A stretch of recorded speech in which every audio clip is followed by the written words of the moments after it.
Good day, everyone. Welcome to the third webinar of the A-Game Winter Webinar Series. My name is Ben Rivers. I'm with Federal Highway, and I'll be moderating today's session on contracting, how to assemble the A-Game team.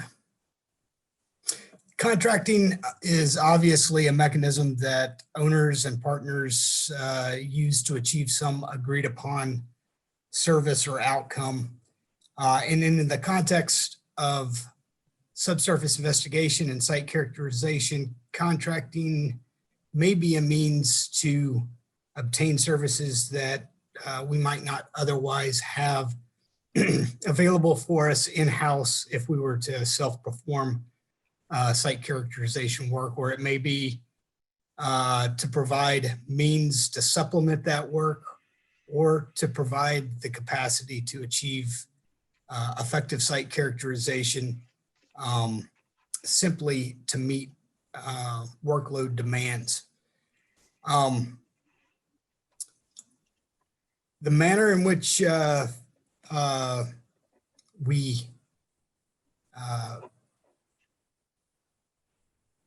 do project work or contract work, be it design build or design bid build P3 or any other alternative design delivery methods, that also influences our project responsibilities, risks, and decision making. And site characterization is certainly one of those fundamental aspects of any project. And the influence of contracting quality geotechnical and geophysical services and the level of our site characterization efforts have an impact on how we assemble that A-Game team and bring our A-Game to those common objectives of reducing risks and uncertainties to the ends of reducing project delays, cost escalations, and improving reliability in site in our design and construction practices. Today we have speakers representing perspectives of the constructor and design builder, the owner, DOT agency, and the specialty geophysical service provider. Our presenters today are Brian Collins with Kiewit Construction, Christina Bronsma with North Carolina DOT, and Phil Searles with Collier Geophysics. I'm going to release screen control here and allow Brian to pull up his screen while I introduce Brian. Brian is our first speaker. Brian has a diverse work history that makes him very well suited for this presentation and today's topic. Brian started his career as a geotechnical consultant in 1999, then worked for the Montana Department of Transportation in 2002, going back to graduate school at the University of Washington and ending up at Western Federal Lands in Washington, where he worked for 10 years as a geotech and eventually became the National Geotechnical Discipline Champion for Federal Lands Highways. Brian joined Kiewit Construction in Colorado in 2018, where he is today and serves as a senior geotechnical engineer. Brian, you have the floor. All right, thanks, Ben. You're seeing my my screen okay? I am. Okay, thanks. All right, my name is Brian Collins. I'm a senior geotechnical engineer with Kiewit Infrastructure Engineers. Like Ben mentioned, I spent about 15 years working in transportation on the owner side for Montana DOT and for the Federal Highway Administration. I've been with Kiewit now for a little bit over 2 years, and I've been exclusively working on design, build, transportation projects. I also want to acknowledge Kimball Olson. He's another senior geotechnical engineer with Kiewit. He's been with the company for over a decade, and he helped me assemble some of the thoughts that I'm going to share with you today. So I'm going to talk a little bit about geotechnical design on design build projects, geotechnical risks, and some of the thoughts that we came up with for mitigating geotechnical risks by bringing your A game to design build projects.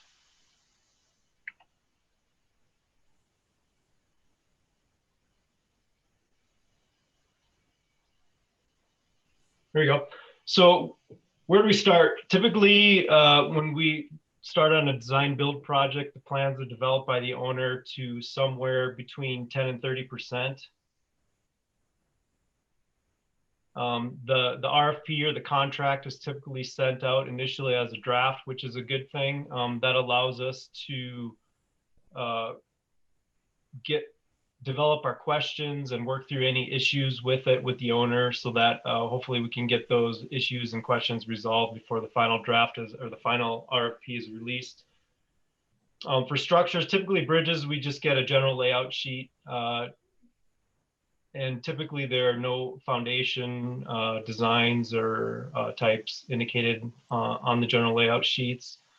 For walls, we typically get a vertical line on a cross section. If the project's got a lot of retaining walls, we might get some wall profiles provided as well. As far as right-of-way and right-of-entries go, typically right-of-way has been procured at least to satisfy the owner's concept. But often right of entry is not available if we want to go out and visit some of the privately owned areas that are going to be acquired in order to do some additional investigation during the bid phase. We typically do not get quantities. And then as far as geotechnical data goes, I definitely would say it's standard practice that we get a geotechnical data report in one form or another. The geotechnical baseline report, though, definitely see varying reports that are provided, and sometimes they are often not provided as part of the geotech data that we get. And then we're also usually given reference files that would be historic geotech reports, as-built data, and other stuff that's useful as we start to build kind of the subsurface information for the project. And then before we get to the finish line, when the bid goes in, we have to develop all of this information, leaving enough time for the estimators to pull together the quantities and put the estimate together for the bid. Also for earthwork, we do our slope stability analyses and develop cut and fill slope recommendations. We come up with shrink swell values and develop subgrade stabilization recommendations. For bridges, we'll come up with the foundation type. Typically, or very commonly, we look at several different types of foundations and develop bearing resistance charts. And then we'll often do constructability analyses as well. A good example would be a wave equation analysis to determine the size of hammer we're going to need on the project and how long it's going to take to install the piles. Retaining walls, we'll come up with type, and again, we usually analyze a couple different types to figure out what's going to be most cost effective to build. We actually don't develop the quantities, but we develop all the design that feeds in the quantities. So for example, if it's a sill-nail wall, we'll come up with the length of the bars, the size of the bars, the spacing, the required bar strength, the facing design, everything that's needed for the estimators to come up with quantities. Then also we'll do a constructability analysis for walls as well and determine if there's going to be temporary shoring or something else needed to facilitate construction. And then we do a geotechnical risk assessment, which is performed to evaluate the project against some of the common stumbling blocks that we've typically run into in the past, just to make sure that we don't repeat past errors and that we learn from where we've come from, I guess.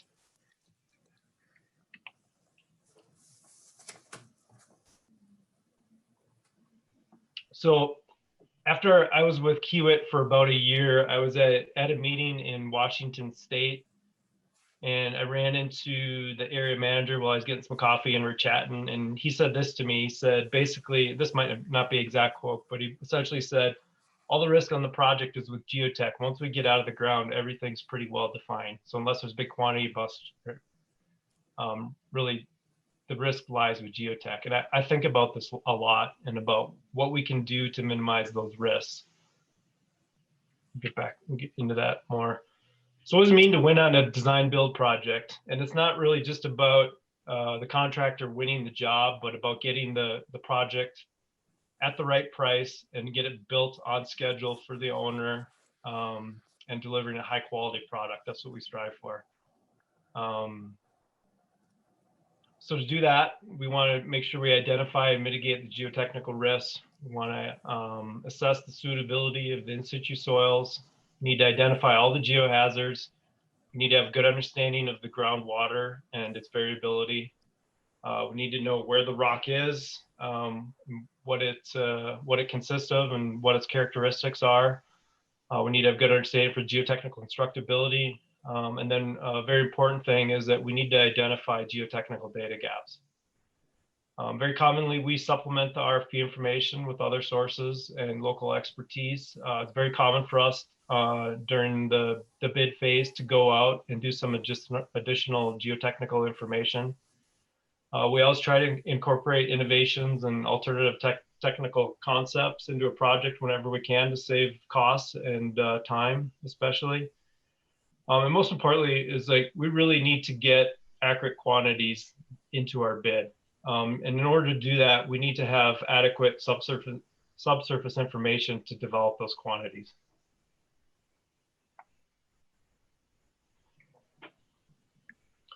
So mitigating geotechnical risks, we need to minimize unknowns and gaps in data. So that's where the A-game comes in. Any unknowns that are out there are going to be assigned a risk and additional costs that go into the bid. So this becomes really critical where we've got significant structures and geologic hazards. We want to make sure we define those geotechnical conditions as well as we can, so we can adequately assess the risk associated with that. Because ultimately geotechnical risks are going to add time and cost to the project. So I saw this this slide came from a presentation that Ben gave a couple weeks ago, and once I saw it, I asked him if I could borrow it because I think it's a good talking point. It comes from the NCHRP Synthesis 484, which is influence of geotechnical investigation and subsurface conditions on claims, change orders, and overruns. So on the x-axis here, we've got the cost of the site investigation as a percentage of the project cost awarded.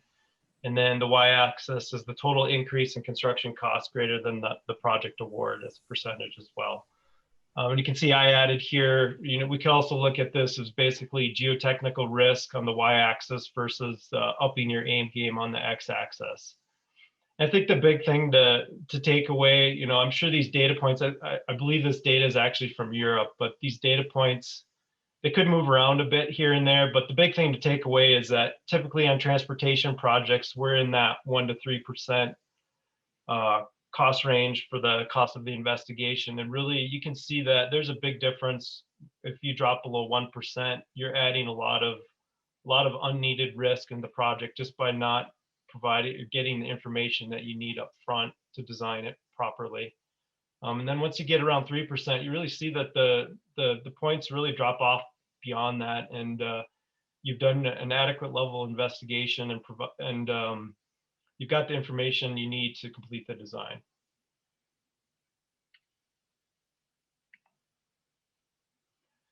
So there comes the A-game lineup.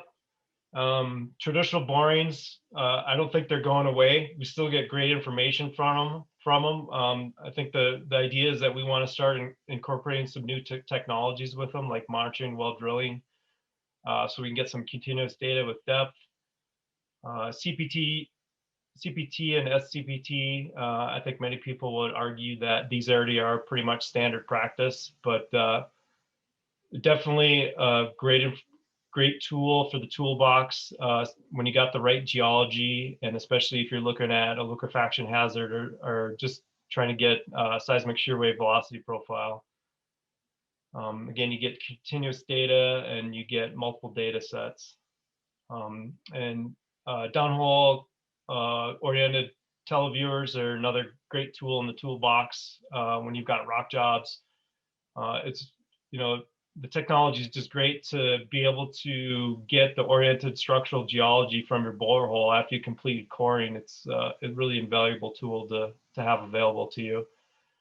And geophysics, last but certainly not least, but unfortunately, definitely still a very underutilized tool by geotechnical engineers. There's still a lot of people that just don't trust the data, but the fact is that it's great. It's a great tool to have when you need to try to get certain types of information. If you want to develop 2D and 3D profiles, you really need to incorporate some type of geophysics into your program. And also a great tool if you want to develop shear wave velocity profiles, which is essentially standard practice when you've got working in an area where you've got to do a seismic design.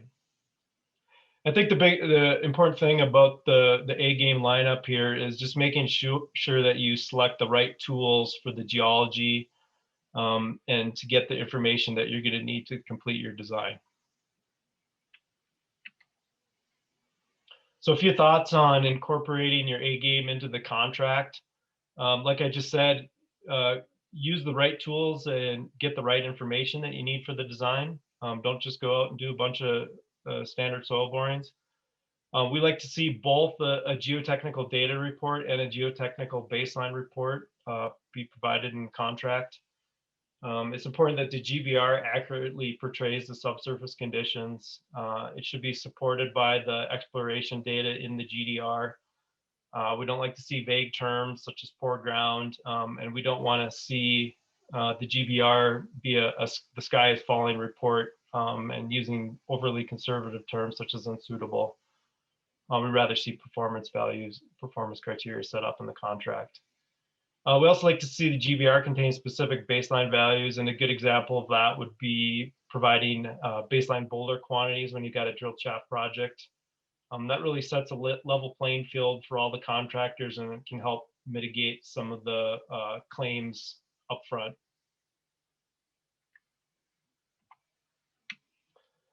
We also like to see a fair and reasonable differing site conditions clause, and I'd say, the vast majority of the time we see the clause that you see in the federal acquisition regulations, the FAR, that's got the type 1 and type 2 differing site conditions. But occasionally we see a contract try to sneak in some language that puts all the risk, the geotechnical risk, on the contractor, and that really just adds a lot of unneeded cost to the project. It's really going to be a lot more effective if the owner and the contractor share that subsurface different site conditions risk.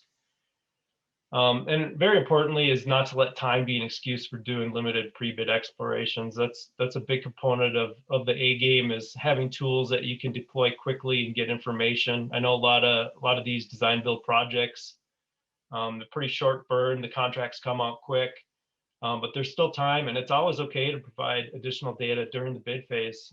It's better late than never. And we also like to see provisions in the contract that allows contractors to go out and get additional explorations during the bid phase. Because like I said, it's pretty common that we'll do that, and it's nice if the contract kind of lays out that process for us. That's all I got, Ben. Thank you. Excellent. Thank you very much, Brian. That's excellent. I'll turn my camera on back on here for a second.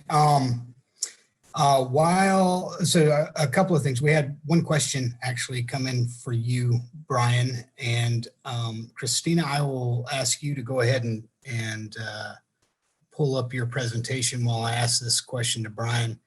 The question was, how often is any required seismic stabilization predetermined by the owner's geotech versus having it fall exclusively on the design builder? So within the context of design build, how often is it happen that the owner's geotech predetermines the requirement for seismic stabilization? I assume that's probably referring to like liquefaction mitigation or something along those lines. Yeah, I think so. I guess I guess I would just say it varies. I've seen kind of the gamut of GBRs and GDRs that provide and how much information they give you and what they direct you to do. Very good. All right, thank you very much. And that's just a reminder also to everybody out there in cyberspace, please populate your questions in the chat pod or in the Q&A pod as we go along, and we will get to your questions at the end of the presentation, or if you have, might have time to answer those as we go along as well. So our next speaker is Christina Bronsma. Christina comes to us with 19 years of experience in geotechnical engineering, 7 of which were in the private sector and 12 with the North Carolina DOT.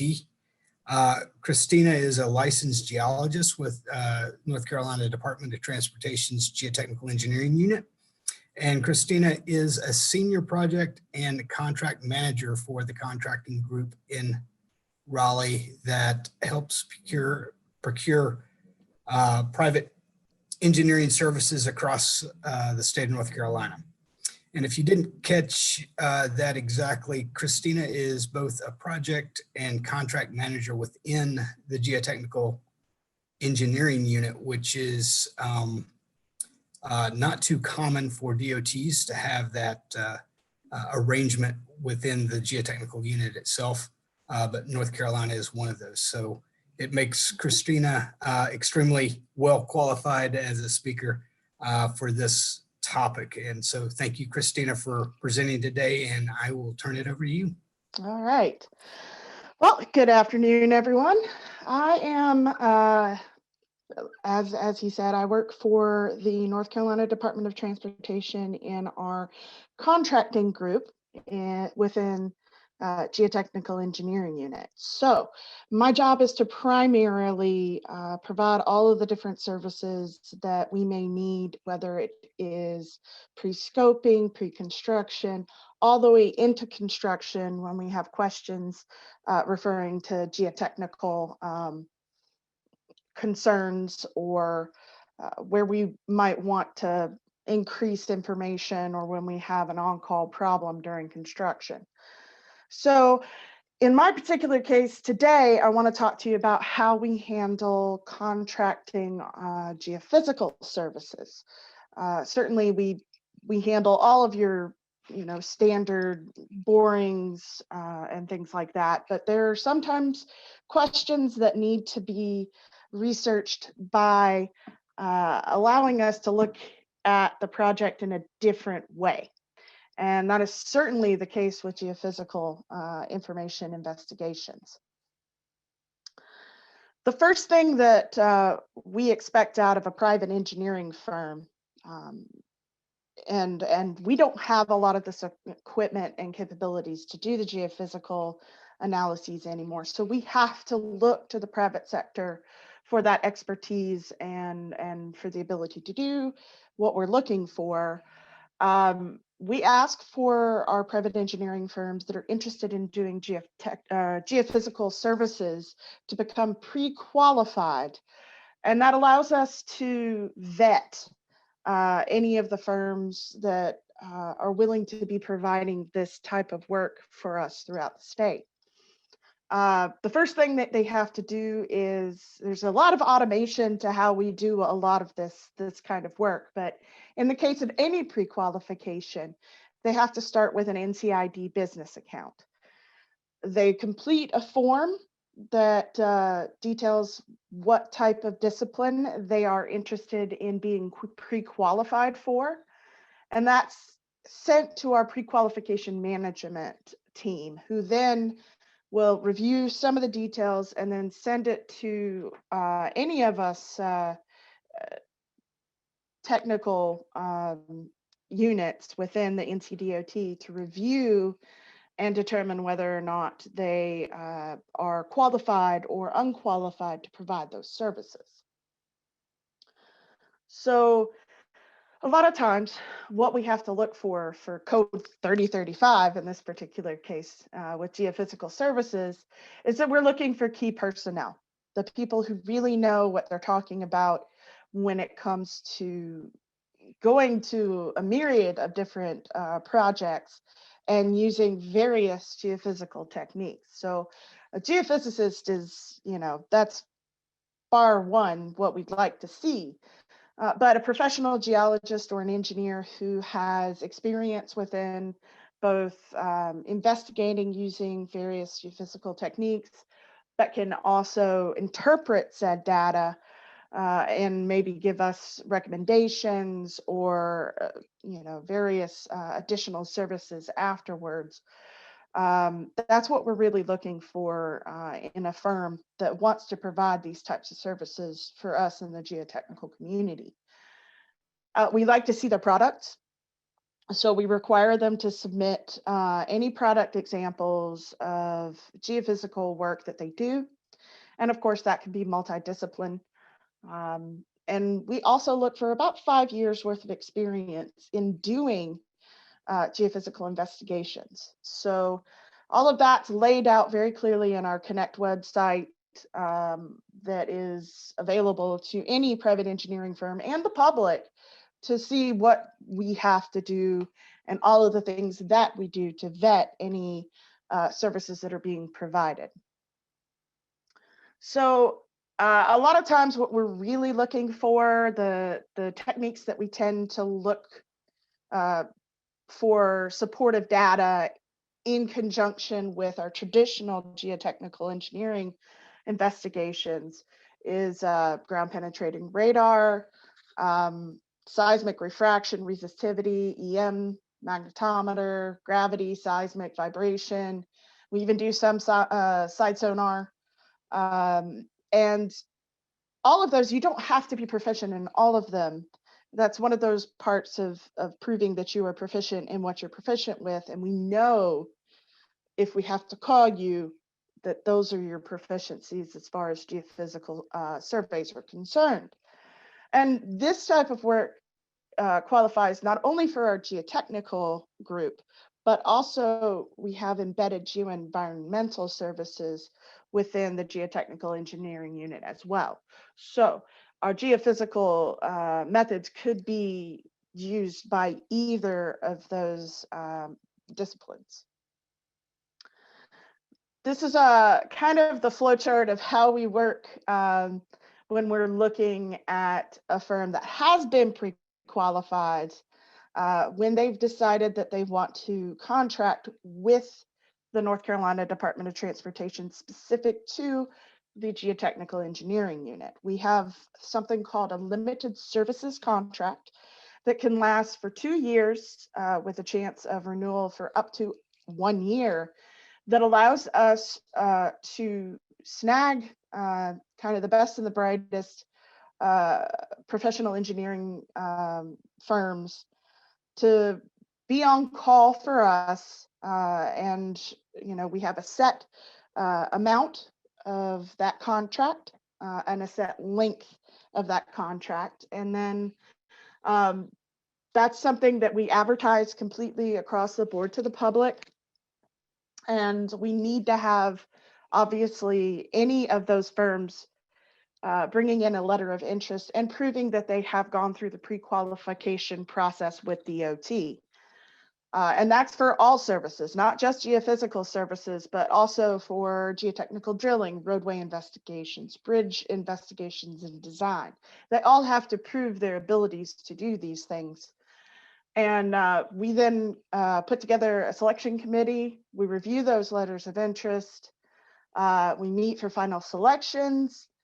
And once we've made those final selections, then it brings to the point where we start to negotiate for direct rates so that we have a set expectation of the services that they can provide and how much it's going to cost at any given project that we select them to do.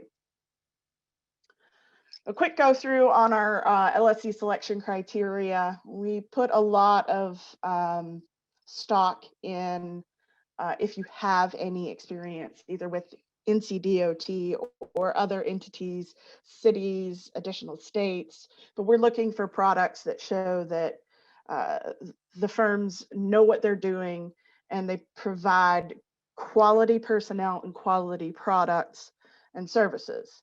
We're also looking for, obviously the experience of the people who are within that private engineering firm. We're looking at the equipment, the software, and their capabilities across the board for any of the services we might be getting from them if they are pre-qualified for said services. We also look for local presence because that does tend to keep costs down if we are working with firms that are local to a project that we're working on, but it also assures a sort of expertise for firms that may be on our coastal side of the state or firms in our Piedmont or in our mountainous regions, because the geology in those regions can be extremely varying and extremely different from one side to the other. So having that expertise gives us the ability to choose firms that have intimate knowledge and comfort in their investigations. Now, this is just a quick screenshot of our standard geophysical direct costs when we negotiate with the firms for their contract. And of course, we're not limited to all of these geophysical methods and rentals. And not all of our firms have all of these methods to provide a per day rate. But if they do, that's great. If they're doing the job in a project and we need them to provide a specific type of service, then they can also provide rental quotes and things like that. It's really just a question of if they have experience with that equipment or not. And a lot of times when it comes to geophysical investigations, it's a very hand-in-hand discussion between the project manager with NCDOT, our division, resident engineers, other entities within the state and clients within the state, and the PEF to decide what our best approach is as far as what needs to be researched as far as geophysical, what information we already have, like ground truthing, and kind of come up with the best plan of attack to get the most quality information that we'll need as we proceed to construction. All right, so when we get a project, a lot of times what we're looking for is, again, the personnel, the pre-qualification for those types of geophysical tasks. We're looking at project load. A lot of times these projects are quick submittals, especially in a situation where we're trying to answer something right before we go into construction or even during construction. So a lot of these are, jump on it and get the information as quick as possible. So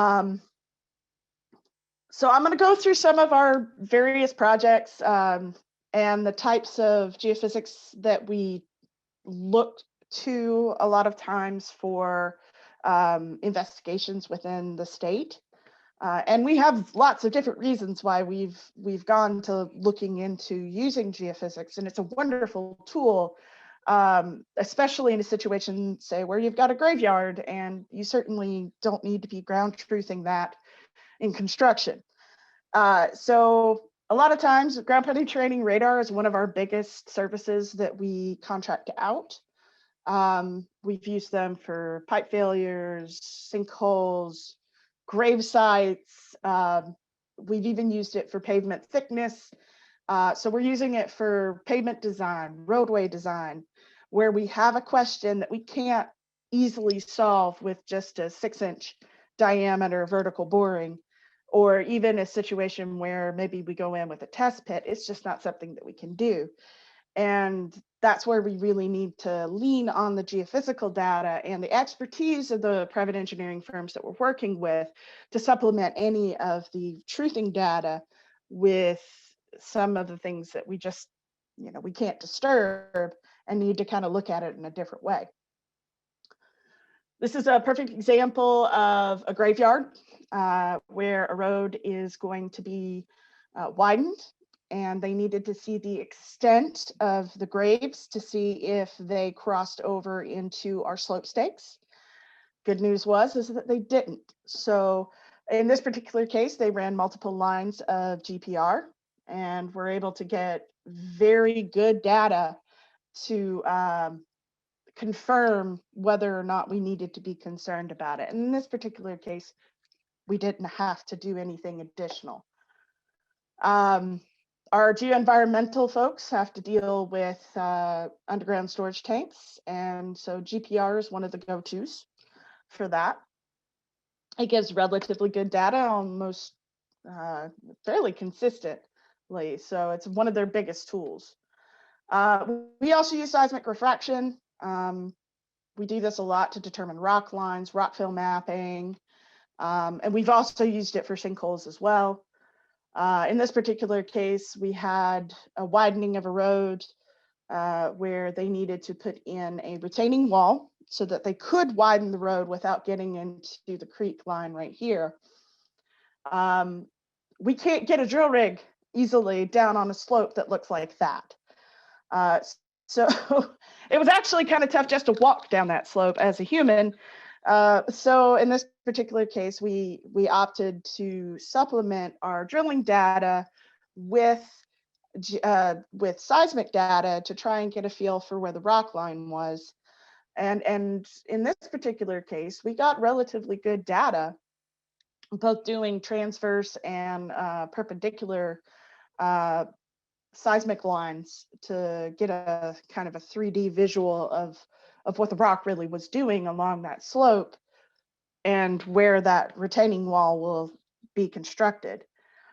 We've also used it for rock fill delineation. In this particular case, it was Lake Norman. And again,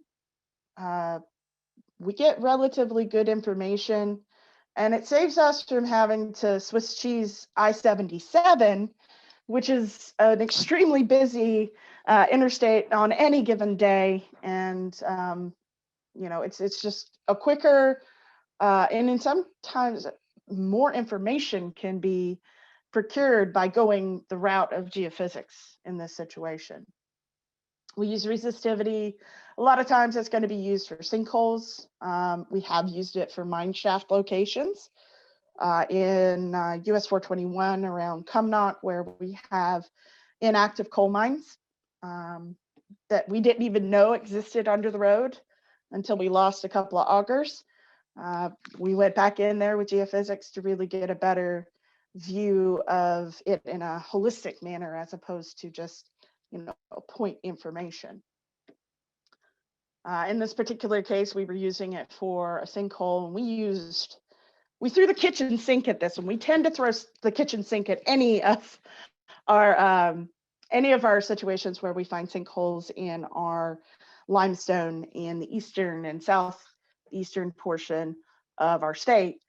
And in this particular case, they were looking at LiDAR data, where we saw a very obvious indentation within the LiDAR data, so that we could kind of hopefully use that information. We could not get drill rigs into that area because it was within mature pine forest in the Croatan forest. So that is US Forestry Service, and that always creates a lot of red tape and difficulty when it comes to clearing. So sometimes the best thing is to go in there with geophysical data, and that's exactly what we did. We knew we had voids and dissolution cavities within the area, and we did what we could with the ground truthing on drilling, and then we added LiDAR, resistivity, gravity, GPR to try and get a big picture of this particular area where we were going to be doing a wildlife bridge. So we got very good data in in comparison. But again, this is one of those cases where we need somebody who's not only looking at what the best procedures to get the information, but also to look at the information that we already have, to look whether or not there's multiple types of ways that we can investigate this area, and then to take that information and make it usable once we get to a construction status, because we may need to go back in there and drill again, but it gives us a better point access if we do need to do that. Some additional services, we have done seismic CPT for Bonner Bridge before. Bonner Bridge, we've also done side scan sonar. We had situations where we lost 7 feet of sand for scour in some areas within one storm event. So at one point in time, we were doing side scan sonar twice a day to keep an eye on where those scour holes were along the existing alignment. We've also done EM services, magnetometer. Again, it's very helpful in our geoenvironmental to find buried debris, or USTs in this particular case as well. We've also used it in additional sinkhole issues, along with Boger gravity. And we've also used it for things like in Jacksonville, North Carolina, where we have military installations. We were going to put a road across there, and just so happens that there were ammo dumps and munitions that were buried there. So those are all very sensitive investigations that a geophysical survey is going to be much better to help us approach what we're going to be doing on a project like this. Just a final couple of things. Again, this is more on the contracting side. We do track performance of our teams when they provide us any of our services. And the big thing is to make sure that they are very engaging and helpful, and very responsive in preparation for a project like this. We really do depend on their expertise to approach these types of investigations in the most efficient manners. We're also looking at their performances, the safety, attention to detail, and then of course the quality of the field data, and to make sure that they, when they're in their production, that they're on their toes, and if something else needs to be done, they know what to do. As far as product submittal is concerned, we're looking for a clear presentation and interpretation of the data. They submit their report. Our geotechnical engineering unit will provide QA reviews, and then there is SharePoint submittal, so that information is going to be available to all of our internal clients, both from the start of a project all the way into construction. We also provide standardized evaluations for all of our private engineering firms. So again, we're looking at them based upon their management skills, the quality of their field work, and the quality of their production work. And in some cases, they may indeed have to provide advisement and discussion as far as the results are concerned. Specifically, if we need to go and we need to discuss it with our division, resident engineers, or discussing it with the actual design build teams, or moving forward into the actual construction phase. And just to finish this one up, sometimes when we do geophysical data, we tend to catch a couple of surprises on the whole process. And in this particular case, we had a firm providing vibration monitoring for a project in Selma on I-95. And this was August 7th in the morning of 2020. And for any of y'all that are familiar with seeing this kind of data. This is just our general vibration monitoring, and a huge spike. It turns out that we ended up catching the Sparta, North Carolina earthquake with a 5.1 magnitude right there on our vibration monitoring information. So you never know what you might get if everybody's doing what they need to do when it comes to geophysics. You can learn and ground truth a lot of things. So that's all I've got for everybody, and I'll turn it on back over. Very good. Thank you very much. That's very cool that, yeah, you picked that up. So as we transition here to Phil, there were a few questions that came in, and Sharid, we'll get back to your question for Brian at the end of the presentation, but for Christina, we had two questions. One, do the daily rates that you showed include mobilization, or is that another line item? That is another line item. When it comes to geophysical investigations, there's typically not mobilization per se, but it's we have both direct costs and then we have professional costs. So a lot of times those are just, this is how much the equipment is, this is how much it's going to cost to rent it, or this is how much per day our existing equipment is going to cost. When we're dealing with more traditional investigations like drilling, CPT, any of those types of things, they're usually a daily rate with a mobilization fee. And all of those are typically negotiated at the onset of our limited services contract. And it usually doesn't change for about 2 years. And we can update those within our contract limits to stick with the times and, make sure that, we're providing those services and they're providing those services, but we're not kind of shortchanging them on the costs as we go through. Very good. Mm-hmm. And one other question, and this may not be in your wheelhouse, but the question is, does North Carolina also have SUE pre-qualification like you described for geotech? Yes, work? yes.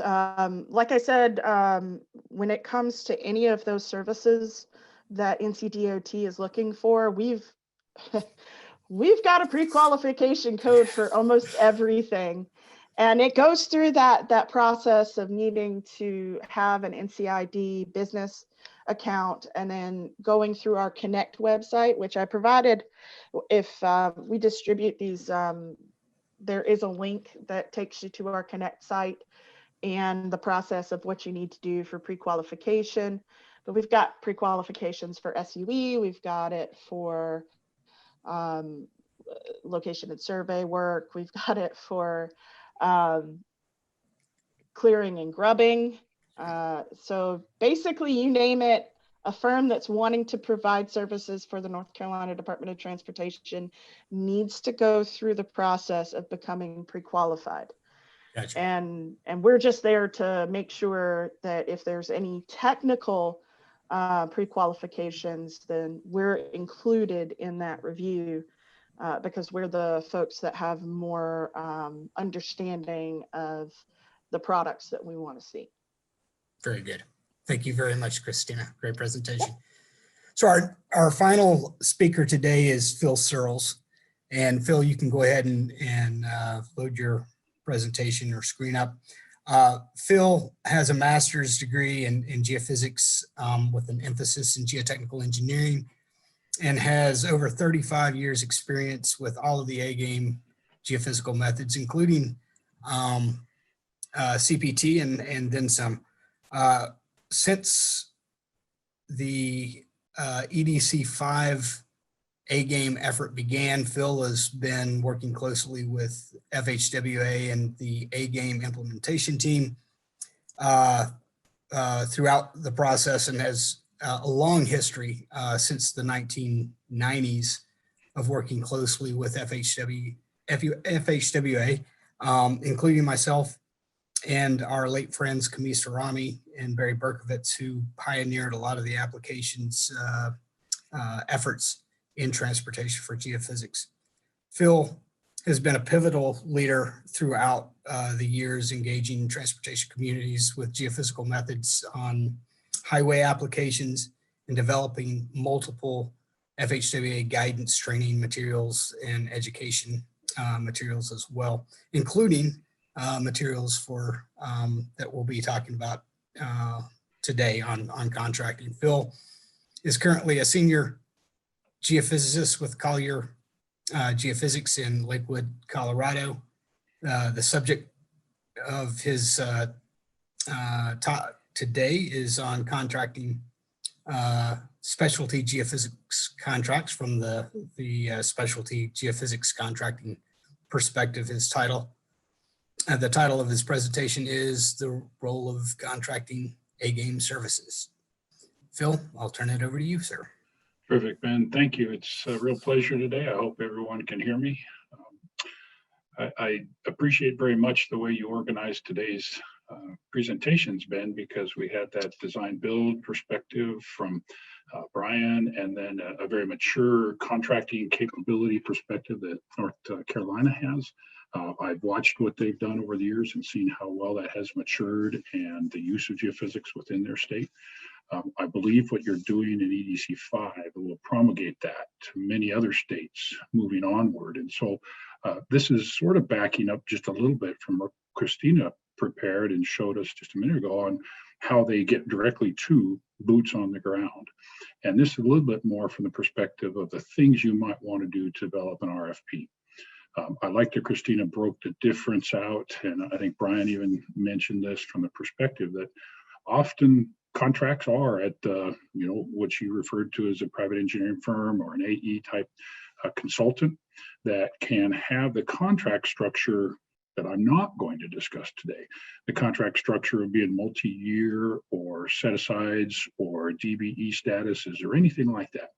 This is really a discussion that is born out of training materials I'll share with you in just a minute, but the goal of how do we help the contracting officer? The goal of how does the engineer work towards product and project delivery? That's the goal. And to do so, we're going to bring in specialists. It includes drillers, it includes CPT, it includes these A-GaME technologies in the realm that I've lived these years that Ben mentioned, doing geophysics as a specialty. So how we get that information to the RFP developer and the person that really wants to say, I've got this very specific problem and I want to answer it. That's sort of what these materials I'm going to share today are more guided to, so that we can help in the end the contracting officer get the contract awarded, get the project delivered, and everybody be on time and have the deliverables that were anticipated. So many of these materials I'll share with you come out of a training material that I was a contractor for and helped Central Federal Lands build. It's dated material now. We didn't think of that at the time as it got started in 2010 and finished in 2013. But it is a set of DVDs that have all of the type of A-GaME methods and geophysics that are in there. And it's going to be very useful. I know that Ben is working within EDC 5 in order to help get these available to you. And he's got some things to do to get there. But those materials were helpful for building this presentation. And in fact, many of the slides are taken directly from it, because this was the outline for the DVD. And you can see in there that it really starts with how things are going to go and the formatting, but it was focused on those four primary methods: seismic, radar, as Christina just went through and gave us examples, resistivity, and some of the other more esoteric approaches that are being used. But today I'm going to focus on the bottom part, because I really think it is the starting point that all of us have to live with, because these methods aren't going to matter if we don't have a good contract.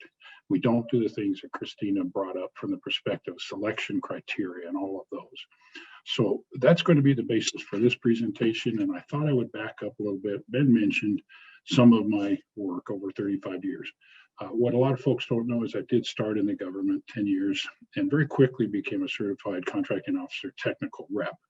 what that allowed me was right away to start seeing how our vendors, which we did have contract vendors, had to work within their contract role, and then also what we had to do to get them scoped and get their project delivered to us and deliveries correct. So very early in my career, I started seeing that, and then I started going out and consulting in '96, and in 1998, was introduced to Barry Berkowitz there out of Atlanta.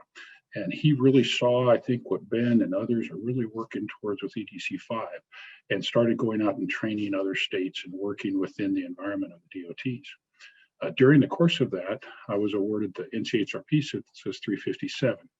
It's outdated from the perspective of how geophysics has been used in transportation projects. And a new one was just released this year by Brent Rosenblatt out of Missouri.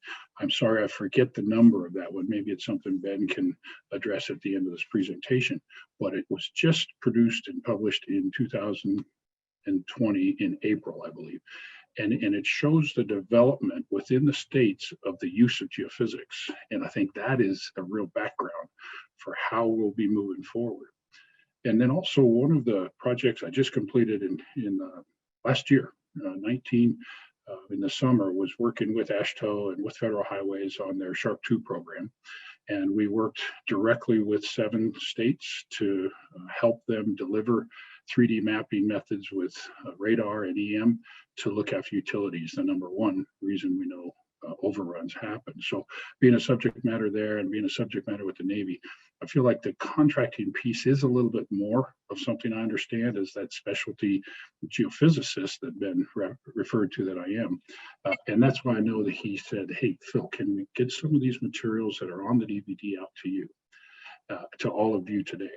And I know that any contract really has to start with a lot of bullet items that make this work. If we want the performance, it's going to take that early stage planning.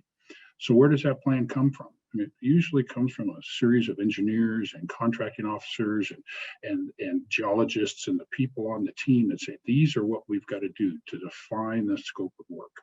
How we start communicating that to get that translated into contract language is sometimes not straightforward. I'll give you the example with Sharp 2 R01B.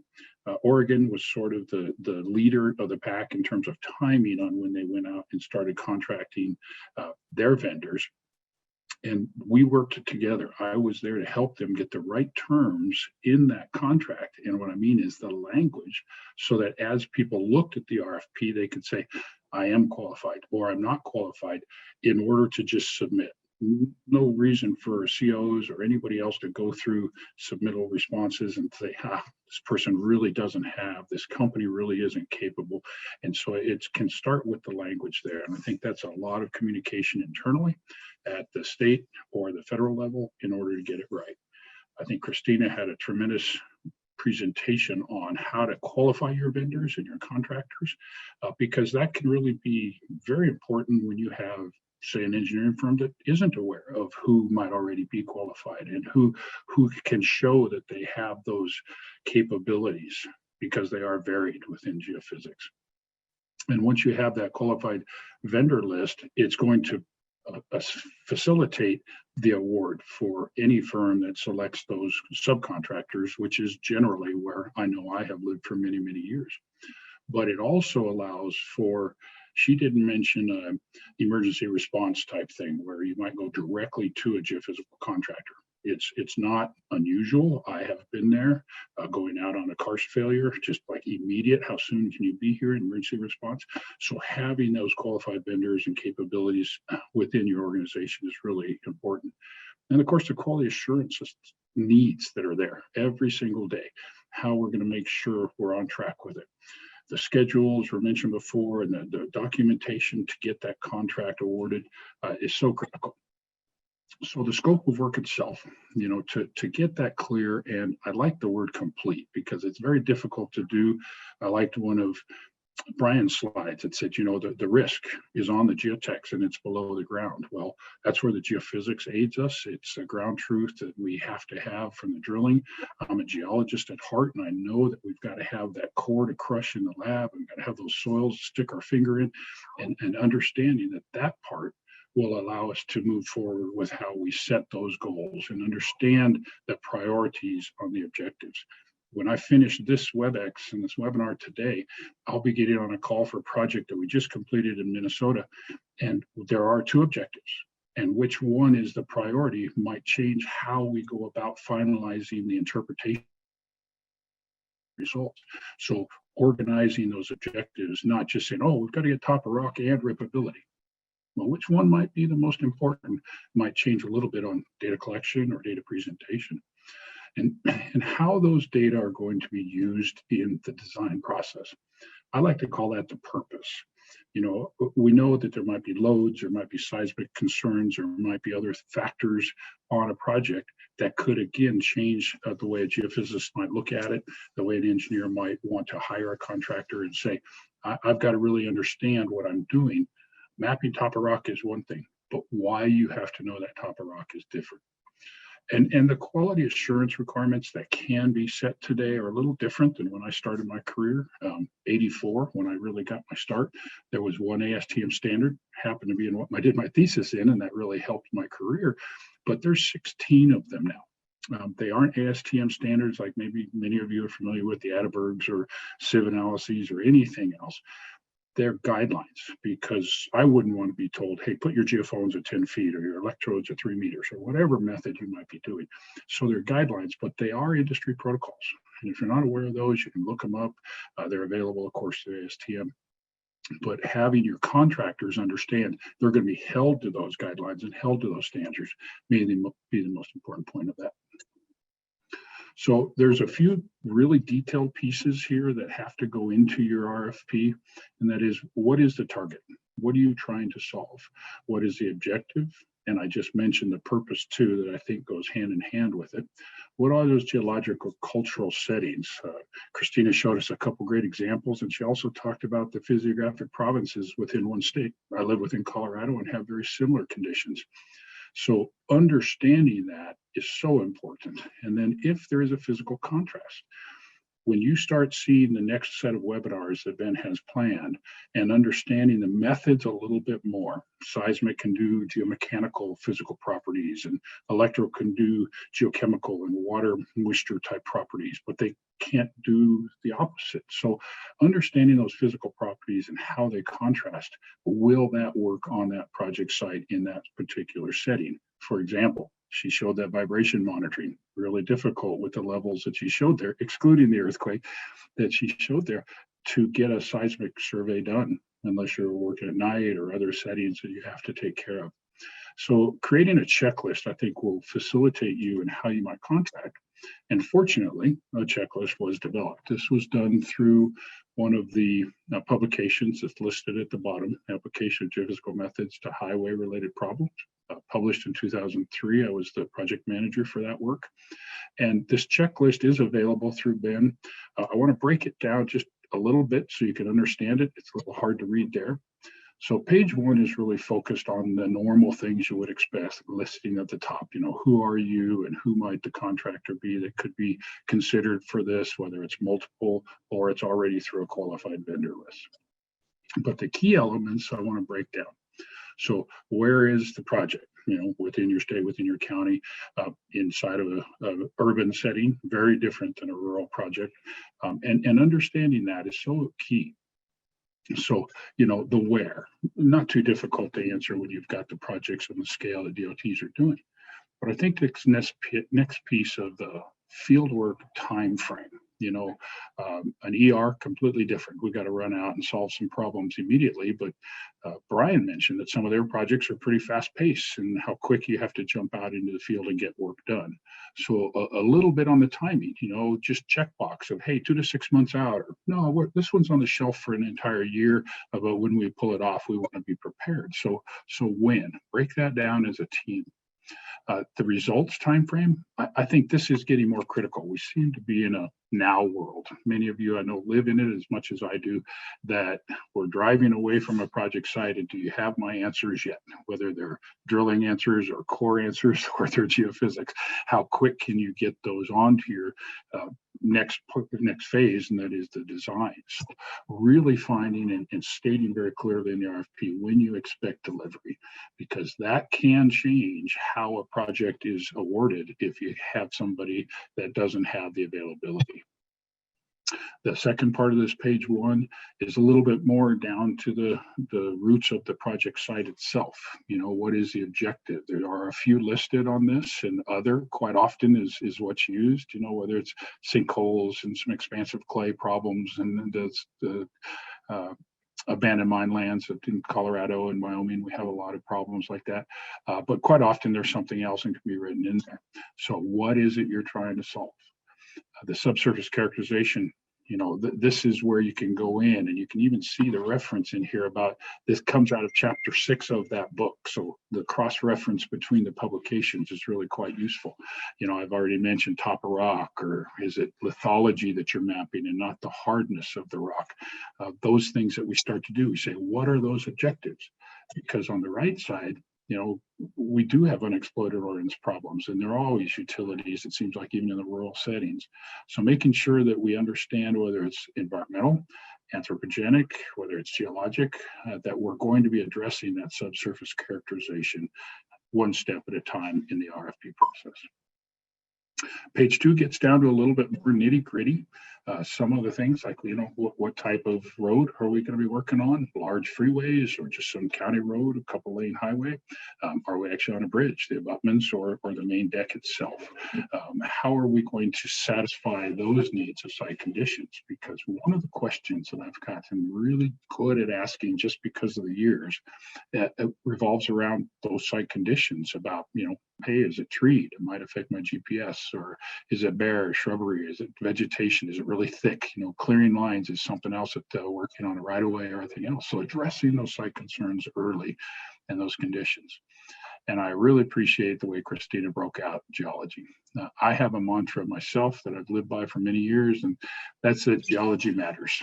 It really does, not just from, as she referred to, as the comfort level that you might have working in different physiographic province, but also how you might tailor your survey, not just the method, but tailor the survey to make sure that you're looking directly at solving that geologic condition. And then those site controls, those things that we have to address, hopefully before the award, because we know that even as contractors, we get out there and things change and the site's different. But in general, if we can set up and understand, you know, the road closures or traffic control plans that need to be in place, it's really a very important piece. It really relies on one thing, and that's site safety. The target depth. You know, are you just interested in the upper few centimeters or tens of feet, or are you really looking quite deep? Brian mentioned the shear wave soundings out of the International Building Codes. You know, we've got to get a 30-meter depth of investigation for that. So that target depth can be really important. And then the target size. Quite often I'm asked, how big of an object can you see? Well, I'm using really vague terms there, but if we don't break that down, and if you don't have that in your understanding before you go into the job, I know from experience that often that can be a letdown from a geophysical contractor going, I didn't use the right settings and the parameters of the system, or I didn't use the right spacings so that I could see that target size and meet those full-on objectives that you have for awarding a contract. And then lastly, a couple more safety things that I like to refer to. You know, the OSHA has WAPR type work that we get involved in quite frequently. You know, level A, level B, the type of things. That's really about your staff and making sure that your contractors are aware of it beforehand. And then the recommended methods. That's much of what Ben will be covering later in the A-GaME particulars on how these work. So it's about that method selection, because many times the engineers, geologists in-house may not know that. You listen to Christina, she even has a tremendous handle on it, and so does Brian. But many states are not quite that mature yet. And so that method selection, there's a matrix within this manual that shows how that can be done. But you may have to rely on your vendor and your contractor to help guide you down the path that will solve that objective as well. So as Christina showed, there's some general information that has to be in these contract awards, contract RFPs that go out and say, hey, we've got to show that you know what you're doing. We've got to show in this recent time so that you're not using antiquated systems. And it isn't so much the systems anymore as it is the software. I think that's a real key question to be making sure how they're going to go about getting you the results and looking at the detail. Similar geophysical techniques in a similar setting. So it doesn't hurt to ask for the references, either be in a list, and I'm quite sure, although I didn't read the slides in detail that Christina showed, that they're asking for not just project references, but client references. And then that key project personnel. There isn't a firm on this in this country that couldn't show you that I've got somebody that's done all of this for 40 years. His name's Phil, but he isn't out on that project anymore. So who is it that's project performance and staff that we'll be working with on a day-to-day basis, either boots on the ground or otherwise? A couple of considerations that you might look at when you're thinking about an RFP would be, is it a large enough project that it might warrant having a pilot scale study? Something that I could really say, gee, these are complex settings, either geologically or culturally, and I want to go into this with the right approach on how to do it. The last bullet says phased, and I kind of think that these are mixed in the sense of, yeah, we're going to do this in steps, and we're going to learn how it is working with the ground truth, the drilling, following it, the test pitting, confirming it, and any other lab tests that can be integrated into those results. Because we all know with geophysics that there is some uncertainty in the method on what objectives it can solve with the given target size and those given site conditions. So if we pull those together, we can reduce that uncertainty. We can get those resolutions that you're looking for on your project. And then I use the word endorse or prioritize if you want more than just one method.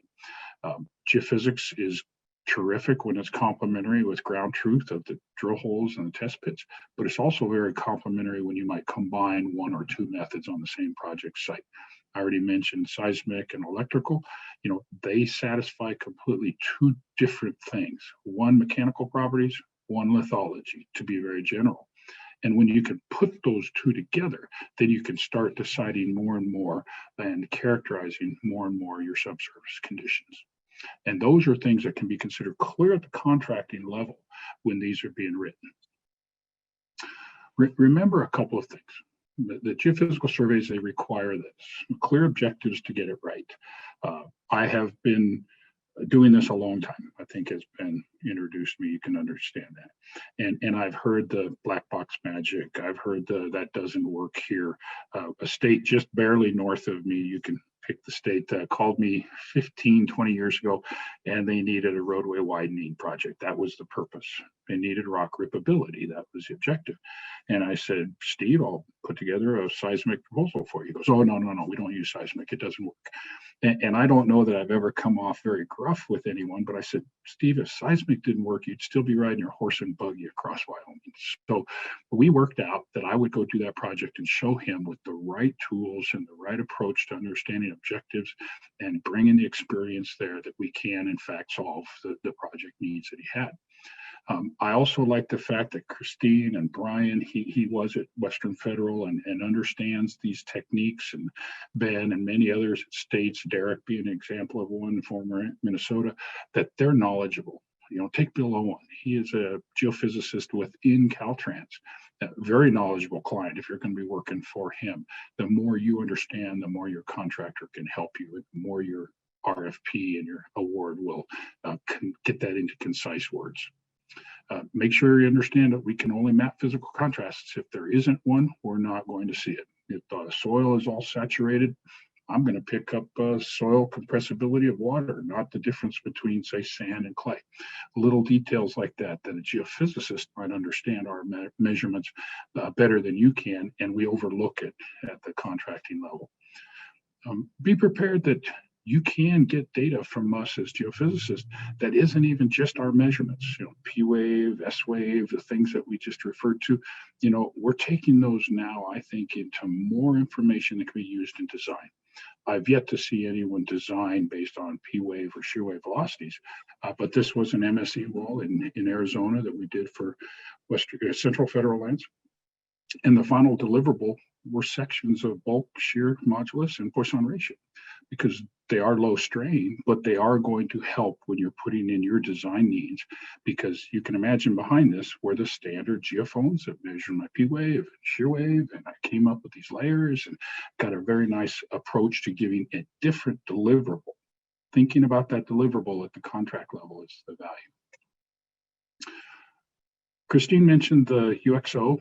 I'm going to guess that the tool that was used there is this EM61. I just have it on the screen because it's so small, it's so easy, it's very vertically focused. It looks about 6 feet deep. It finds things the size of a grenade to drums and tanks.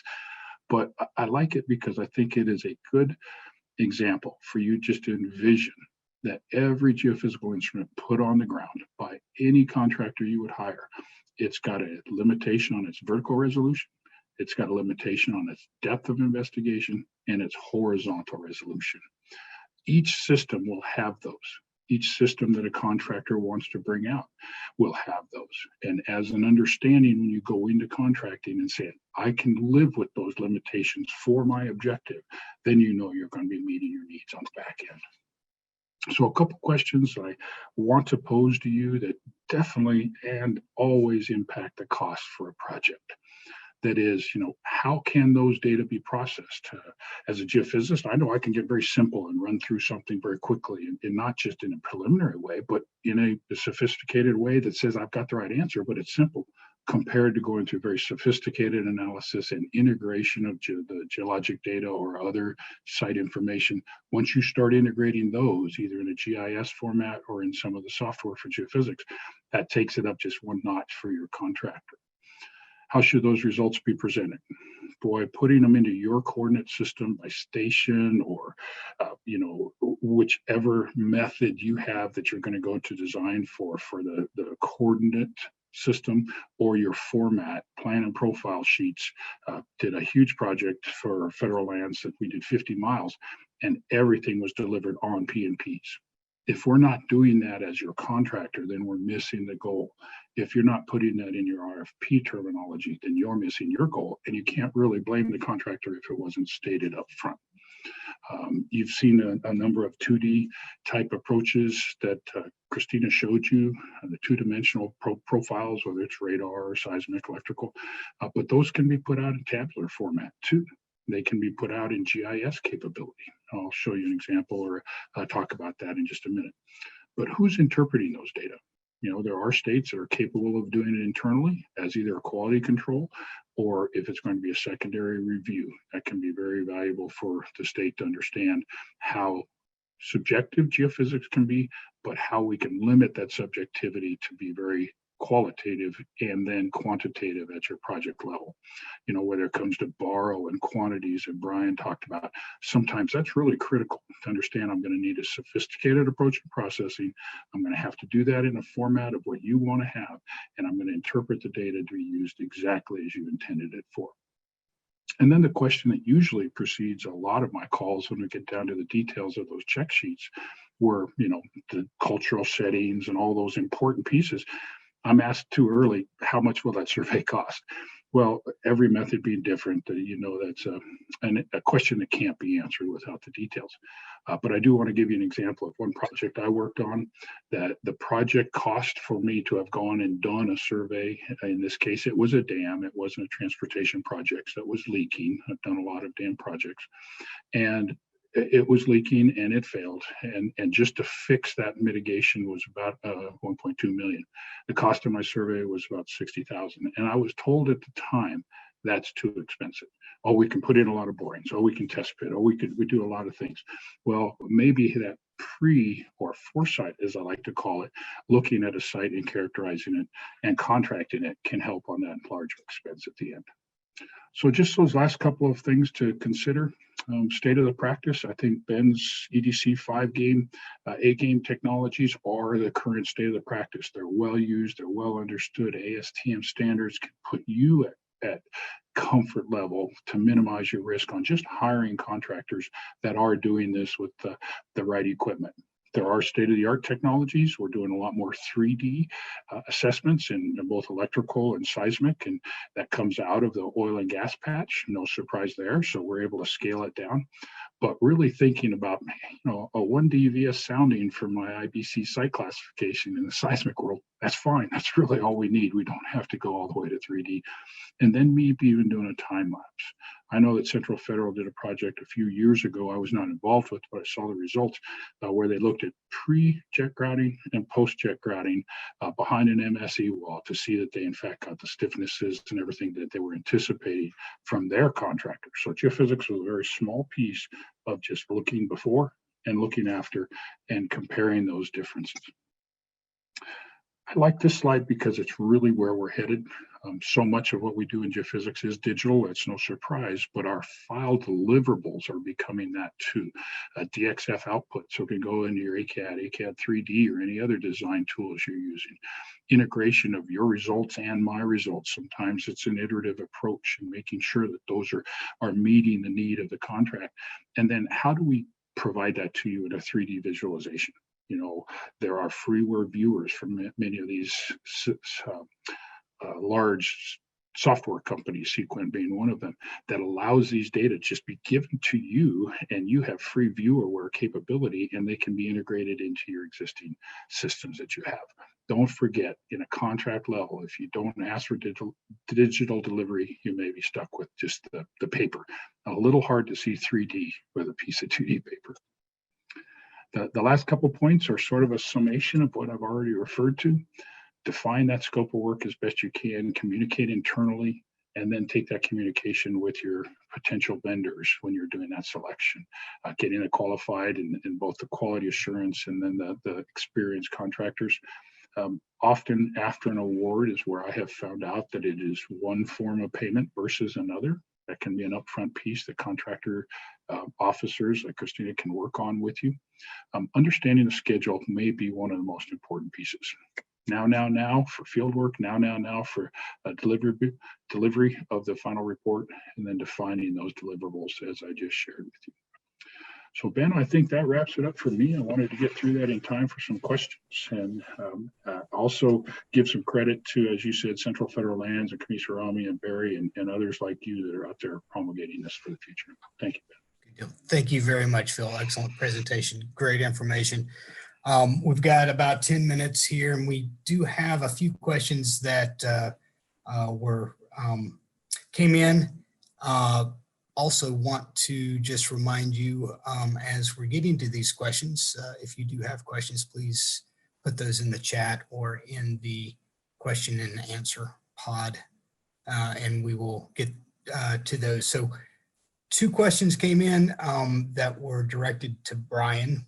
The first one has to do with design build projects, and asking the question, have you ever used your A-GaME to calibrate resistance factors for a bridge foundation design project, site specific, or have you used those A-GaME technologies only for design verification and minimum requirements for investigation following the existing LRFD guidelines?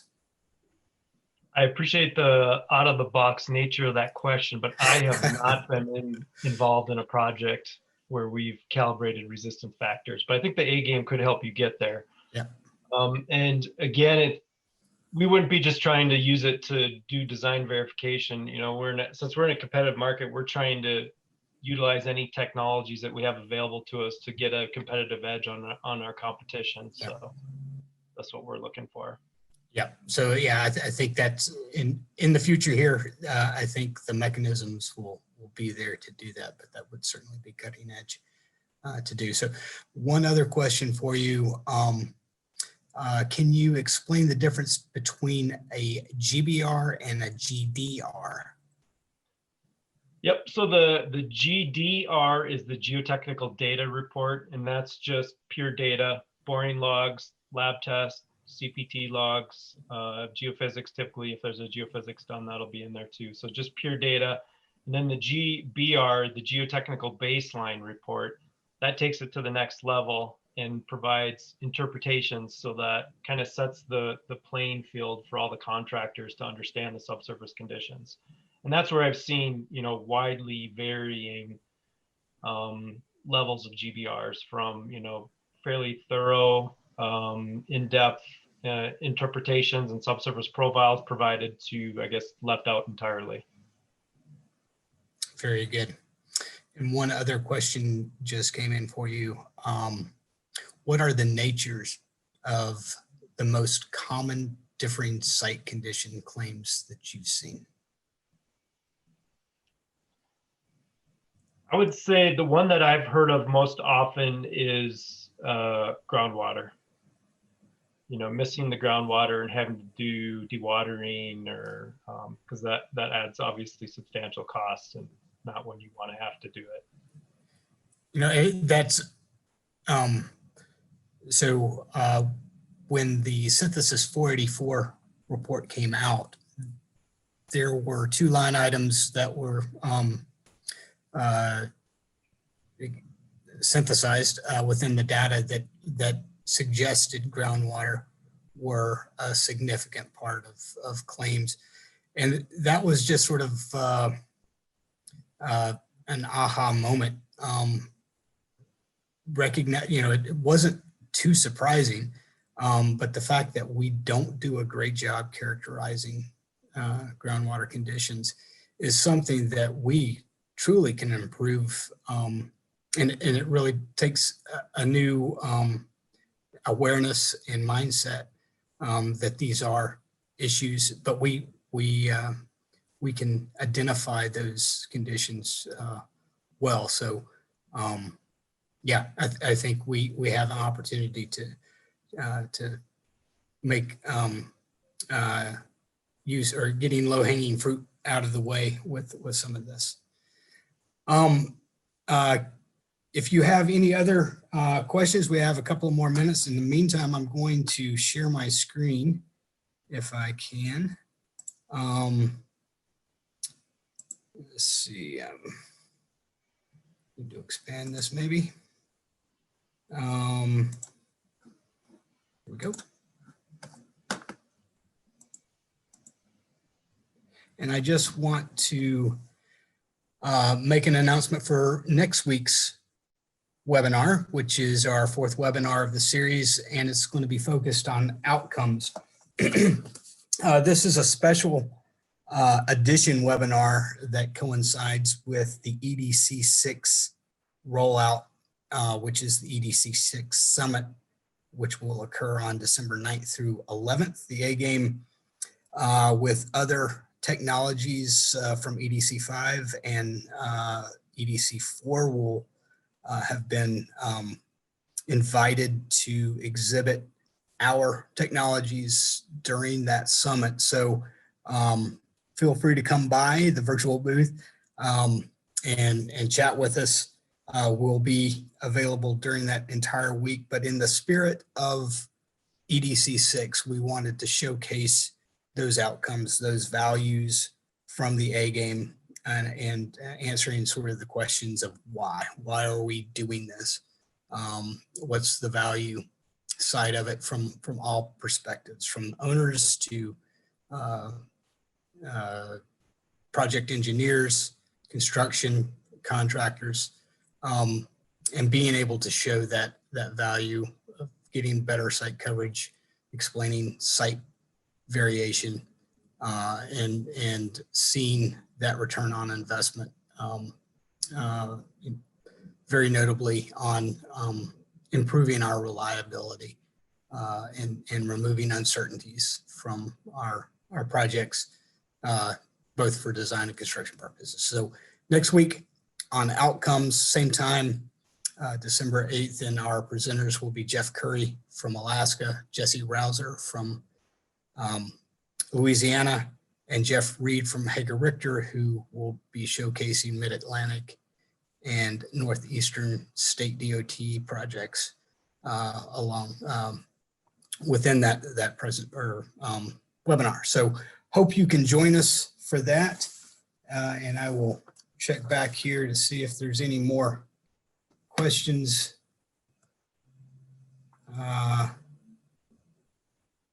Well, and Derek, do we have any final questions?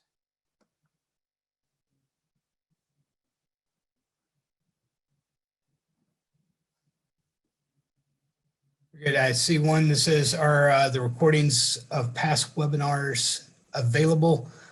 We are going to get those loaded and linked to a site where we're still working on where that's going to be, but that will be done. So all of the webinars will be available to everyone recorded. So I think we are at the bottom of the hour. I would like to thank all of our presenters today. Great job. Look forward to next week. For questions that have not been answered today, if any come in or in the past, if we have not answered your questions, I was reminded yesterday that we will get those comments and questions, and we will follow up with you. So thank you, everybody. Appreciate you joining us. Thank you, presenters. Enjoyed it, and we will see you next week. Take care.